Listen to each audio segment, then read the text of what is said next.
So yesterday I'm in Costco. I love Costco because they've got like great samples and snacks. Yes, they do. I have fun. So I dragged my kid along with me, my preteen, and we were walking through the aisle, and I decided to do an Instagram post where I was going to be like, I love Costco. She literally in the middle of the video was like, so cringe, bro. So embarrassing, Mom. My brain is so fried. You know what I did today?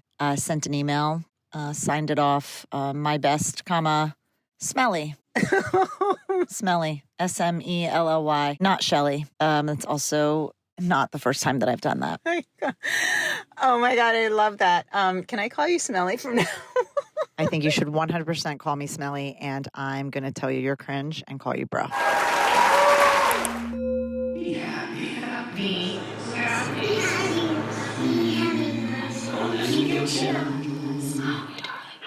We're back with part 2 of our interview with this amazing human, Marie Hann. She is the author of Master the Mundane, How to Manage Your Life, Home, and Family as a Mom with ADHD. She was diagnosed at 5 years old, and in this episode, she shares her journey of navigating her ADHD alongside her kids, her husband, dad, and sister, all whom are diagnosed. She's so honest about it and warm about it, so non-judgmental. She talks about parenting, fostering, adopting, homeschooling, and why she believes the ADHD brain is wired to just bring goodness into the world, which I couldn't agree more. This, again, hit really home for me. I'm just so grateful that she is out there being a voice for moms who may also struggle with burnout. And if you have ADHD, we need a calm, less chaotic place to process what we already have. I just love her.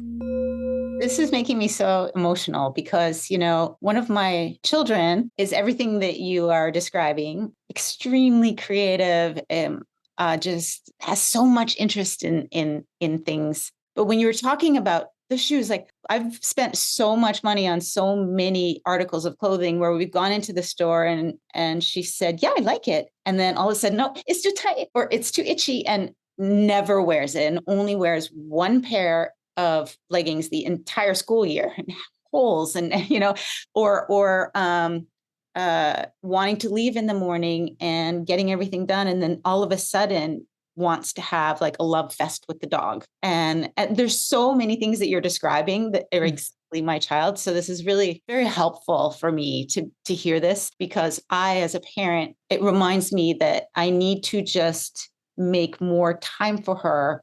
Also to talk to her about it too, and be like, listen, we are all made up of different things, and we all, it's just really inspiring. So. Well, and once you kind of realize those things, it's like the sensory sensitivities. It's still, I mean, I will get it. It's still, I know all these things, and it's still hard in the moment for me to be like, can you just please put your shoes on? Yeah.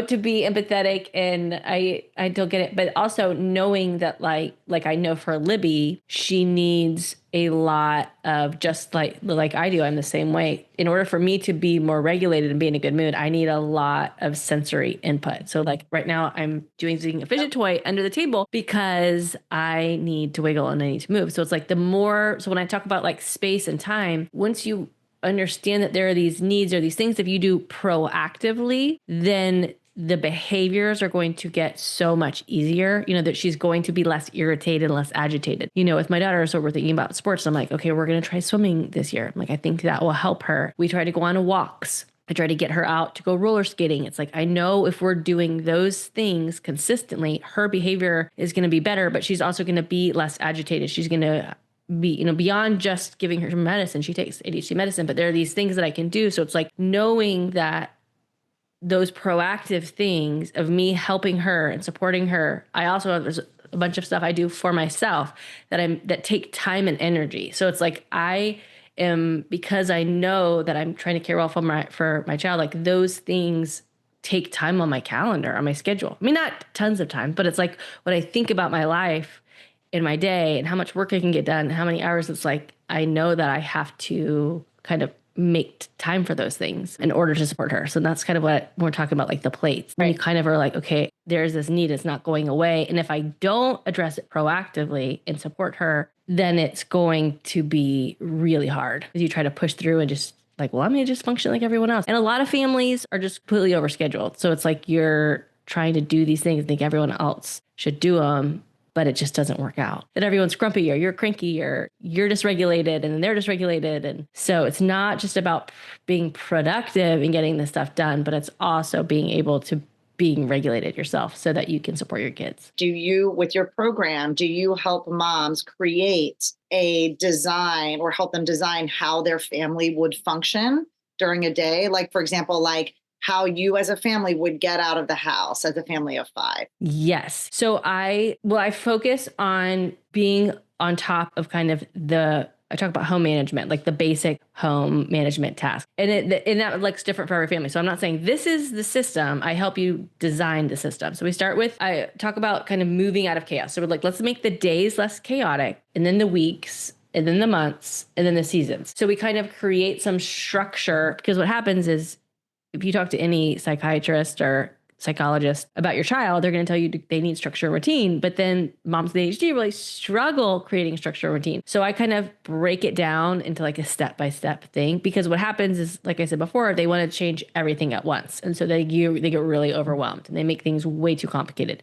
And we get our dopamine by creating the shiny new system. And then that's really cool and exciting. But then once that wears off, after a few days, then they don't want to do it anymore. So I help them kind of build a lifestyle that's going to work for them based on what really matters most to their kids. So we start off with just adopting some, 3 daily tasks, and then it kind of build. So I want it to be gentle. So eventually you'll have this system, a plan for how you're on top of the basic things of life. And so it's kind of giving yourself permission to focus strategically on certain tasks and then like letting other things go. So the goal is not that you're perfect and that you have everything figured out. If you walked around my house right now, it's like my front shrubs need to be clipped and there's, yard work that needs to get done. And, I could walk around, but that's one of the things. What happens is the ADHD brains is we make a to-do list and we're like, okay, we have all these things, we'll walk around the house and think about all the things that need to get done. But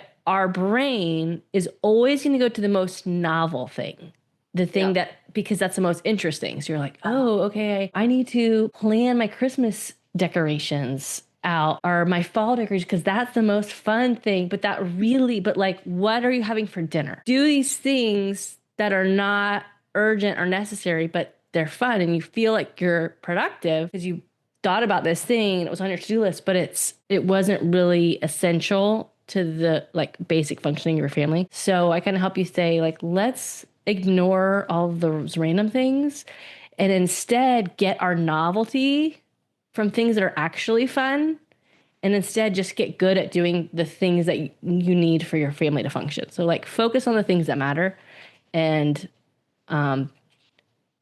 get really clear on what matters to you and your family and what's going to help you function, and then let go of everything else. I mean, you're just our people. I'm right there. I mean, even yesterday, like I can't, but like just walking through the house, like my to-do list was insane. And there were so many things that were urgent. And I walked into my son's room and to grab something. And I was like, you know what would be better is if his shorts were in that drawer and if his sweatshirts were in that drawer. You know what? I'm just going to go in it. And I just decided to do a quick rearrange in the middle of the day. I knew who has time, not urgent, and who has time for that. It was so fulfilling. It felt so good. But this is the type of struggle. And if you are like a mom who's a go-getter, you might think, I've thought that I was like, I'm killing it today. But, that bill hasn't been paid in months. So I should have. Right. What happens is like the shift that's important is being able to realize, because like there are these things that are really hard and we hate, and we just beat ourselves up about them. Like for me, it's the phone calls. My son, I just realized we got our new schedule, and I just realized his orthodontist appointment is when the same time as band practice. So I got a call, and that's so stupid. And so like I hate making the phone calls. How do you do it? But instead, what happens is we just beat ourselves up instead of and so we do the 3 other random tasks that aren't really important because they're more interesting, instead of getting used to like, okay, I'm just going to do this one phone call. I'm just going to do the one phone. I'm just going to do the phone call. And then I'm like, okay, I can go read a book for 30 minutes. I'm going to go do something fun. Yeah.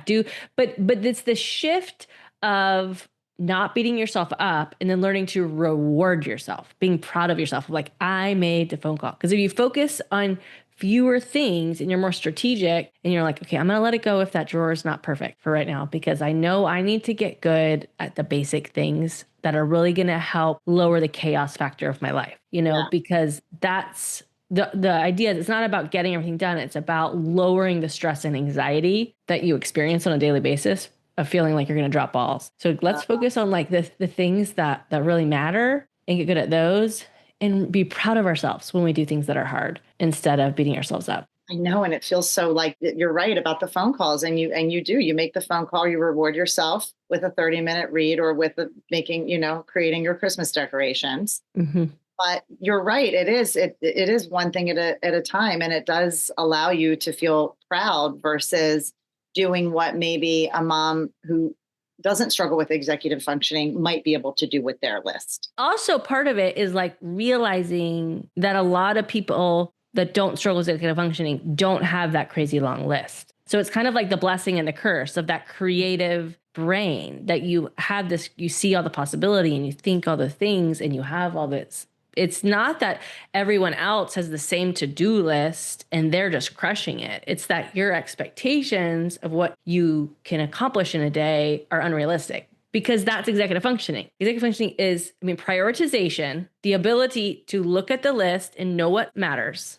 Our brains aren't good at that. Time blindness, thinking that we can do more things that we can possibly do. So it's like that we have to know these things about our brain, that our brain is not good at these things, and plan for that struggle by having a clear plan that we can step into, so that we're not sitting down each day with like, okay, what am I going to do? What's important? Because that is like burning executive functioning. You're wasting the limited mental energy you have trying to plan and prioritize what matters. And so then you don't have the mental energy to execute it. So I can help people create a plan that they can just keep living out and then make tweaks when it gets boring, but not having to sit down and start from scratch every day. I love that you tweak it when it gets boring, because that's a big component of it. And you're right about burning out your energy with things that are not the most important or a priority, because one of the superpowers of ADHD is hyperfocusing, right? So it's like, you hear that sometimes, like, don't hyperfocus on doom scrolling. Like, don't you waste your hyperfocus energy on doom scrolling, because you could put it as one of those superpowers of ADHD when you can hyperfocus. I would say for like the hyperfocus, I would say that's where I come back to the, having intentional focus of your creative energy, like being able to focus. I think having a big challenge. It's also what I talk about the executive functioning. So kind of one of the limits that I tell people, the limit that I try to enforce is like 6 to 7 boring tasks a day. Call them taxing tasks. So like 6 to 7 boring things. So it's understanding that we can do boring things that are not interesting, but we need to be really strategic about those things. So I kind of break it up into 3 daily tasks, 2 weekly tasks, and 1 monthly task, and then an extra. So I kind of help you design, like create this framework to help you kind of nail down the things that are most important to you. So every family is different, but it's kind of creating that realistic flow that you can kind of repeat. But if you think of our executive functioning as a limited resource, we want it to go towards the things that are the most essential. And so then if you've done your things, one of the biggest things people say is like, it gives them permission to rest. Because it's like, if you've done your things, because of part of that mindset shift, especially if you're just like, I just need to be productive all the time. And then you end up so burnt out and tired, do the boring things and then do fun things. So it's not as much about the hyper focus, but I do have an opinion about that. You want to share it? Yeah, it was just the pursuing a challenge. So like using that hyper focus to pursue things that you really want to do, and having a clear sense of like, what are the things that do light you up and that you are dreaming about? Because oftentimes what happens is we are productive in these things that don't really matter, but then we have this whole list of things we want to pursue and these ideas that really light us up and energize us. And instead, I'd rather see people putting energy towards those things. So your program, is it ongoing? Is there an entry point at any time? Is there like a beginning point where we start as a community? If anyone wanted to sign up right now, what would that look like? Okay, so Master the Mundane, if you go to my website, www.amymariehann.com, people can join it anytime. So I've had it as a course, but now I have it set up so that I really lowered the monthly price and that people can just hop in and hop out as they need to. So that there's a course, and then I provide ongoing weekly support and then master classes. And so there's just a bunch of support. I do body doubling as well. So I've kind of created it that like, I understand I teach these things, but I also know a lot of people need the support and accountability to actually do it. And so I created it to provide as much support as I can, because I want to really help people change their lives and not just like give them more information, because that's not what they need. That I love. We're inundated with information on a regular basis as parents, as moms, especially. That is helpful. And can you talk briefly about body doubling? So body doubling is basically the support, having a support of another physical presence to accomplish something. So oftentimes there, especially if you understand ADHD brains, that like boring tasks are painful. It's not just that you're a bad person. It's that your brain really, really hates doing these specific things. Like, so for me, it's anything with money. I like really hate doing it, and I'm going to put it off and put it off and put it off. So I need to have that accountability of someone to actually show up and do it. And so I host it Mondays for 2 hours, and it's just on the computer and people can log in. And then within our community, there are a bunch of other times that people host that you're like, you can use it. So whatever the thing is that you most hate, if it's like, okay, I know I need to clean the kitchen once a week and I just hate doing it. So it's like, okay, you're going to hold me accountable. We're going to show up for each other at 12 o'clock and I'm just going to do it because I'm going to have to be there and we're going to do it. I think it's kind of a piece of like knowing that no matter how hard you hack things and how intentional are your life and how much you outsource, there's still going to be things in your life that you just really are going to hate doing. And so body doubling is just accountability. So a lot of you can just do it even with a friend. You don't have to have a formal body doubling, but if you're like, okay, we're going to call each other at 9 o'clock. Sometimes you can do it with like a specific show they watch, or, if you call your mom while you're doing the dishes. But especially with my kids, like body doubling is really helpful. Like if I was to say, go put your laundry away, especially one of my kids, that rarely works. But if I'm like, hey, let me come in your room, let's put your laundry away. And even if I just start it, and if I just sit there, being there helps him do it. And a lot of times with homework with their kids, if we're just in the room, it helps them do it. So it's kind of that same possibility, that same kind of logic and understanding that like, it's okay if you need that support. The important thing is to have that level of self-awareness. If you're just like, for years, I'd be like, okay, on Wednesdays, I'm going to update our budget, and I'd put it on my calendar, and then I could just never make myself do it. And then I would feel so bad instead of realizing, no, this is just something that I need an extra level of accountability to do. Oh my God, this is so, yeah, I'm sorry. I just have to say this out loud. All of the pieces are coming together for me because one of my very best friends, ADHD, has a lot on her plate right now. I said to her, if you want, I can come over to your place on Saturday. I have so much work to do, but we could just work together. And she said to me, oh my God, I said, unless I'm going to be distracting you. She said, no, you have no idea. I get so much more done when there is someone here with me. And then you talked about just now, my child needs me to sit next to her while she is doing her homework. She doesn't need me to physically do her homework for her, but she needs me there. Just accountability. Yeah. Ah. And the more you can kind of plan for that, I know my kids will often play better if I like sit in the room and like read a book. It's not like that I'm playing with them, but it's like, they're just being there. Yeah. I could never say to my son, like, go clean your room, like ever. Like I couldn't do that. Mm-hmm. But we do snacks and juice boxes, and we come in with the sea of clothes that are all over the floor, and we do it together. But I never knew that this was called body doubling.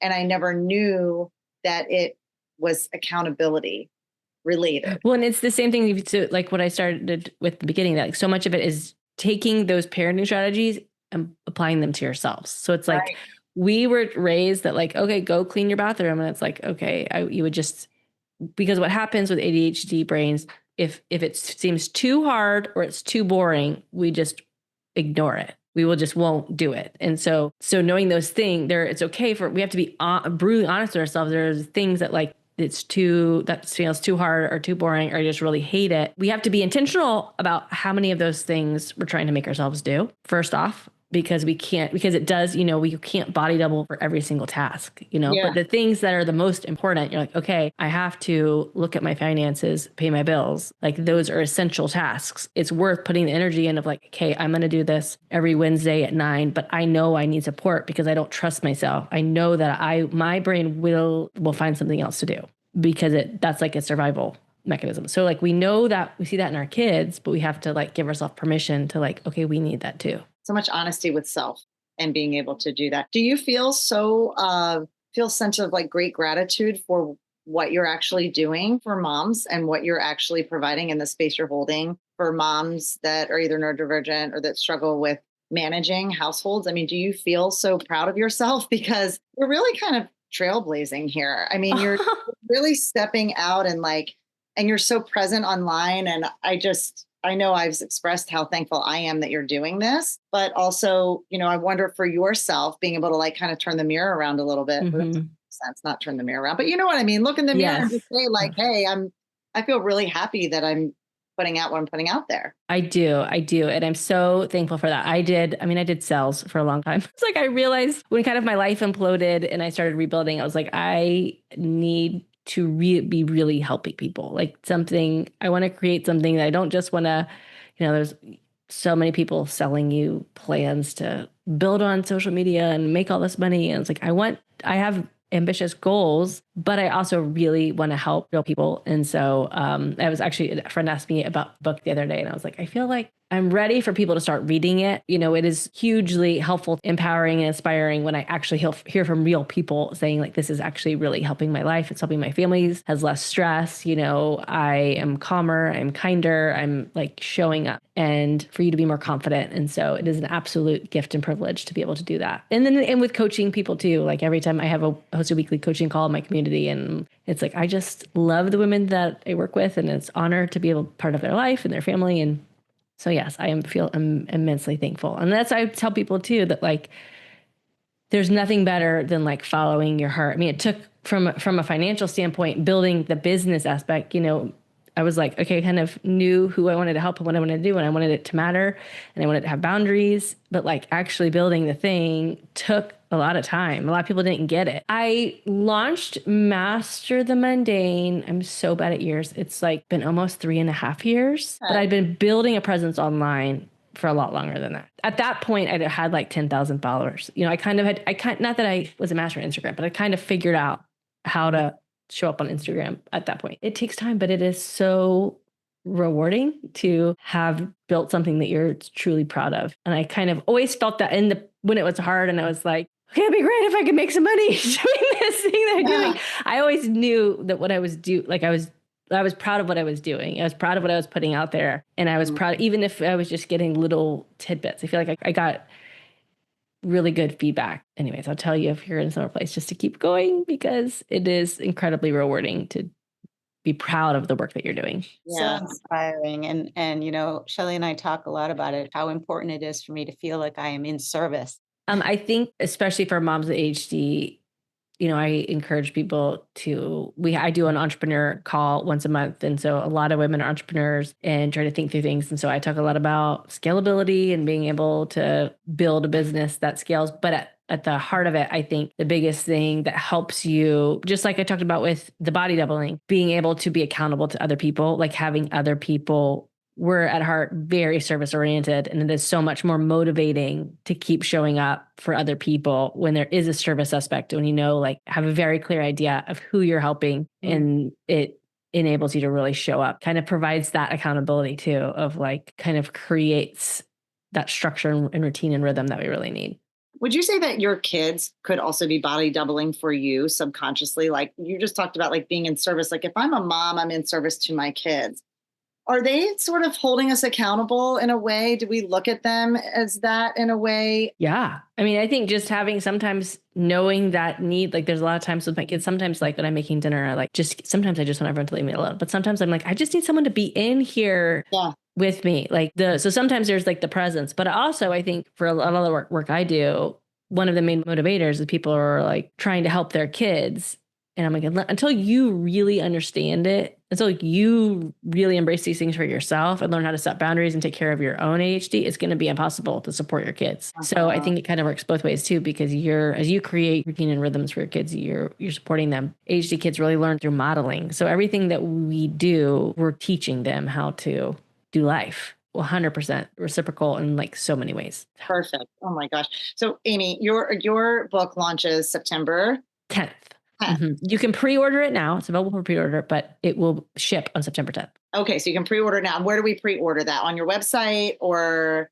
Yeah, I'll make sure that you have a link for your show notes. It's Amy Marie Hann /MTM book launch. But if you go to my Instagram or my website, it's all the places. Is there anything else you would like to share? Is there any piece of advice you want to give to moms other than all of the amazing pieces of advice you laid out today? I would just say that you're not alone. Like there's this huge community of women who struggle with doing boring, mundane things. And it is okay. You're not, doesn't make you a bad mom. And it is 100% possible to be an amazing mom and have these cognitive challenges. And if anything, I think that it makes you, having cognitive challenges makes you uniquely wired to parent your kids well. Creative Mamas Unplugged is produced by Breatheasy Productions. If you enjoyed this episode, please don't forget to give my mama 5 stars and keep coming back. Thanks to us kids, there are plenty of stories to tell, and you are not alone. We are inspired by you. Thank you for joining our Creative Mamas community. Please give us a 5-star rating, leave a comment, support Creative Mamas Unplugged on Patreon to get your name in the credits, receive extra content, and earn some fun prizes. With this, we can keep creating, uplifting, and growing this incredible community together. We love you so much. Applause!